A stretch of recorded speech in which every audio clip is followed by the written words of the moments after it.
সেক্ষেত্রে এই বাজেট বাস্তবায়নের দায়িত্ব এবং দায় কিন্তু একটা নির্বাচিত সরকারের উপরেও পড়বে।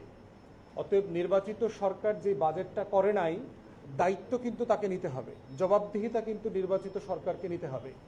অতএব সেই জায়গাতে ফরেন সার্ভিস একাডেমিতে যে বিভিন্ন বিষয়ে যে আলোচনা হয়, যমুনাতে যে রাজনৈতিক দলগুলোর সাথে কথা বলা হচ্ছে, সেই রকম মডেলে এই বাজেট নিয়ে কথা বলার প্রয়োজন ছিল বলে আমরা মনে করি যেটা এখনো খুব বেশি বিলম্ব হয়ে যায়নি, মাত্র প্রস্তাব করা হয়েছে। রাজনৈতিক দলগুলোর সাথে ঈদের ছুটির পরে আপনার ইমিডিয়েটলি আমরা আহ্বান করব সরকারকে যে অংশীজনদের সাথে আপনারা বসবার ব্যবস্থা করেন। বাংলাদেশ ব্যাংকের গভর্নর, এনবিআর এর চেয়ারম্যান এবং অর্থ উপদেষ্টা, পরিকল্পনা উপদেষ্টা থেকে শুরু করে যারা আছেন, এবং এই ক্যাবিনেটেই ন্যূনতম 4 জন প্রফেশনাল অর্থনীতিবিদ আছেন, একদম প্রধান উপদেষ্টা থেকে শুরু করে। তো আমরা বোধ করি তাদের সামনে বাজেট নিয়ে সিরিয়াসলি আলোচনা হওয়া দরকার। হলে যেটা হবে, এই বাজেটকে জাতীয় বাজেট বলা যাবে সংসদ নির্বাচিত সরকার না থাকবার পরেও। অতএব এই ঘাটতিটা পূরণ করা আমরা জরুরি বলে মনে করছি। বাজেটে আর একটা সবসময় বড় বিষয় যেটা আমরা দেখি সেটা হচ্ছে যে বাজেটে সবসময় কত টাকা আয় হবে, কত টাকার ডেভেলপমেন্ট প্রজেক্ট আসতেছে, এডিপির সাইজ কত, প্রবৃদ্ধি কত হবে, এই কেন্দ্রিক আলোচনাতে বাজেটটা আটকে যায়। অথচ বাজেটের আলোচনা হওয়ার দরকার ছিল আসলে মানুষের জীবন, যে আমার কি পরিমাণ গরিব মানুষ থেকে খেয়ে আগামী বছর ভালো থাকবে, আমার কৃষক যারা এই দেশে ফসল ফলায় তার সার পেতে, তার কীটনাশক পেতে, তার কৃষি ঋণ পেতে কত সুবিধা হবে, আমার নিম্নবিত্তের মানুষ যারা ওএমএসের ট্রাকে করে দাঁড়ায় আপনার 6 ঘন্টা 8 ঘন্টা পরে 2000 টাকার পণ্য কেনে, তাদের এই পণ্য কেনাটা কতটা সম্মানিত হবে, তাদেরকে ট্রাকে দাঁড়াতে হবে না, তারা একটা দোকান থেকে এই জিনিসটা কিনতে পারবে।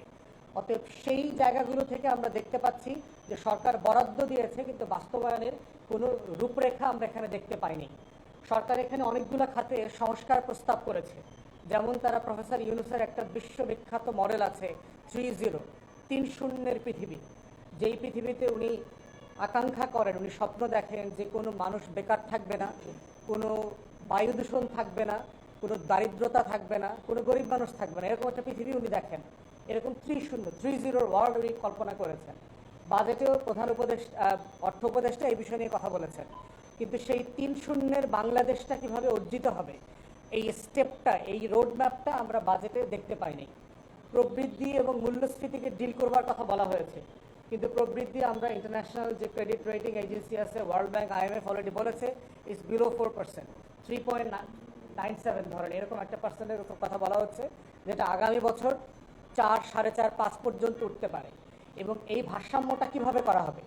সরকারের পরিকল্পনা ছিল যে এই মাসে তারা আপনার ইনফ্লেশন কমিয়ে 8% নিয়ে আসবে, কিন্তু এটা তারা পারে নাই।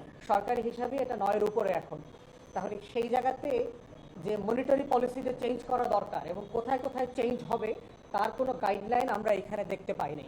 তো সেই জায়গাতে আমরা আশা করি যে অর্থ উপদেষ্টা যে আগামী দিনগুলো যেগুলো আসছে, সপ্তাহগুলো আসছে, এখানে তারা সেই গাইডলাইনটা তারা প্রকাশ করবেন। এরপরে হচ্ছে যে আমাদের বাজেটের যে আয় 5 লক্ষ কোটি টাকার উপরে মানে বলা হচ্ছে তারা আয় করবে, কিভাবে করবেন? এটা এই আয়ের লক্ষ্যমাত্রা তো আমরা গত দশক পর দশক দেখতে পাচ্ছি। আমার রেভিনিউ কালেকশন কখনোই 3,25,000 কোটি টাকা বেশি হয় নাই। তো সেইখানে আমার প্রবৃদ্ধিকে বলা হচ্ছে এটা 4% পেরোবে না। তা আমার যখন 6.5% প্রবৃদ্ধি ছিল, তখনও তো আমার আয় 3.5 লক্ষ কোটি টাকা হয় নাই। তাহলে আমার প্রবৃদ্ধি কমে যাচ্ছে বলা হচ্ছে, সবাই বলছে, সেখানে আমার আয়টা বাড়বে কোত্থেকে? তাহলে কি আপনি যেটা আমরা দেখতে পাচ্ছি নিউজগুলোতে যে প্রতি 1 লক্ষ টাকায় 30,000 টাকা ট্যাক্স দিতে হবে, আপনি কি ডাইরেক্ট ইনডাইরেক্ট ট্যাক্সের মাধ্যমে 30% করে কর দেবেন? তাহলে এর মধ্য দিয়ে মধ্যবিত্তের মানে ব্রিদিং স্পেসটা কোথায়, দম নেওয়ার জায়গাটা কোথায়? এবং মধ্যবিত্তকে যে স্কুইজ করছেন এবং করে যাচ্ছেন, সেইটাকে আপনি সোশ্যাল সেফটি নেট, আমাদের যে কল্যাণ ভাতাগুলো আছে সেই ভাতাগুলোতে মধ্যবিত্তকে আপনি ঢুকাতে পারছেন কিনা। এবং পারবার জন্য বারবার বলা হচ্ছে যে ন্যূনতম মাসিক আয় 50,000 টাকা যাদের আছে তাদেরকে আপনার করের বাইরে রাখেন। আমরা বারবার এই দাবিটা করেছি, তাহলে সেটা হচ্ছে বছরে 6 লাখ টাকার মতো আসে। কিন্তু সেই দাবির প্রেক্ষিতে দেখলাম মাত্র 3.5 লক্ষ টাকা যেটা ট্যাক্স থ্রেশহোল্ড ছিল সেটাকে 25,000 টাকা বাড়িয়ে 3,75,000 টাকা করা হয়েছে। তবে সেক্ষেত্রে কিন্তু মধ্যবিত্তকে এই যে কল্যাণ ভাতা এবং জীবনটাকে আরামদায়ক করবার যে মানে ম্যাপ করা, সেই ম্যাপিংয়ের ভিতরে আমরা এটা দেখতে পাচ্ছি না। ব্যয়ের একটা বড় জায়গা যেটা নিয়ে আমরা বারবার কথা বলছি, আমাদের সবচেয়ে বড় ব্যয়ের জায়গা হচ্ছে আপনার বেতন ভাতা। সরকারি কর্মকর্তা কর্মচারীদের একটা বেতন আছে ধরেন 1,00,000 কোটি টাকার উপরে। তাহলে আপনি বলছেন যে ডিজিটালাইজেশন করা হচ্ছে এবং হবে প্রত্যেকটা জায়গাতে, তাহলে আমার সরকারি কর্মকর্তা কর্মচারীর সংখ্যাও তো কমাইতে হবে। 1/10 কর্মকর্তা কর্মচারী দিয়ে রাষ্ট্র পরিচালনা করা সম্ভব বলে আমরা বারবার বলেছি।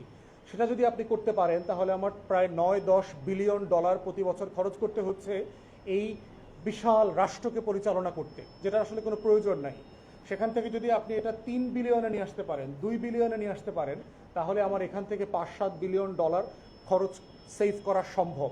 যেই খরচটা আপনি কৃষককে দিতে পারবেন, আমাদের জ্বালানি খাতে ভর্তুকি দিতে পারবেন, জ্বালানি সম্পদ আহরণ, গ্যাস আহরণ, তেল আহরণের পিছনে আপনি খরচ করতে পারবেন, এবং দেশের যে কোটি কোটি দরিদ্র মানুষ আছে তাদের পিছনে আপনি খরচ করতে পারবেন। কিন্তু সেই জায়গাতে আমরা দেখতে পাচ্ছি না। খরচের একটা বড় খাত হচ্ছে আপনার 1,00,000 কোটি টাকার উপরে 12-13 বিলিয়ন ডলার খরচ হবে ঋণ শোধ করতে, যেটা হচ্ছে আওয়ামী আমলের যে ঋণ, দেশি এবং বিদেশি 200 বিলিয়ন ডলার ছাড়িয়ে গেছে।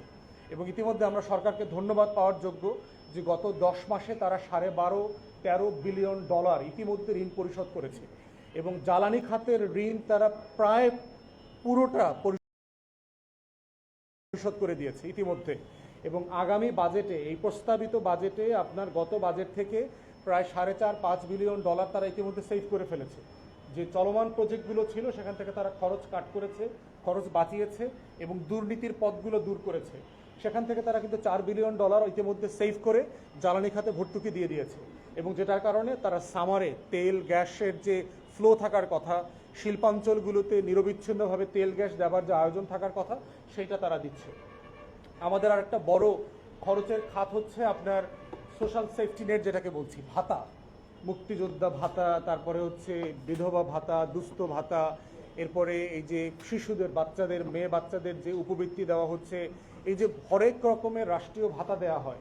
কিন্তু এই ভাতার ভিতরে সরকারি কর্মকর্তা কর্মচারীদের আবার পেনশনের টাকাটা ঢুকিয়ে দেওয়া হয়েছে। পেনশনের টাকাটা সোশ্যাল সেফটি নেটে পড়তে পারে না। এটা তো আপনার কর্মচারীদের ন্যায্য টাকা, তারা যে টাকাটা তাদের বেতন থেকে ইনভেস্ট করেছে, রাষ্ট্রকে দিয়েছিল সেই টাকাটা। তো সেই টাকাটা আপনি কল্যাণ ভাতার ভিতরে কিভাবে নেন? তা আমরা বোধ করছি যে এটাকে অ্যামেন্ড করে এই টাকাটা হচ্ছে জেনুইন যারা টাকা পাওয়ার যোগ্য, দুস্থ মানুষ যারা আছে, গরিব মানুষ, তাদের পিছনে পরিকল্পিতভাবে খরচ করবার ব্যবস্থা করা দরকার।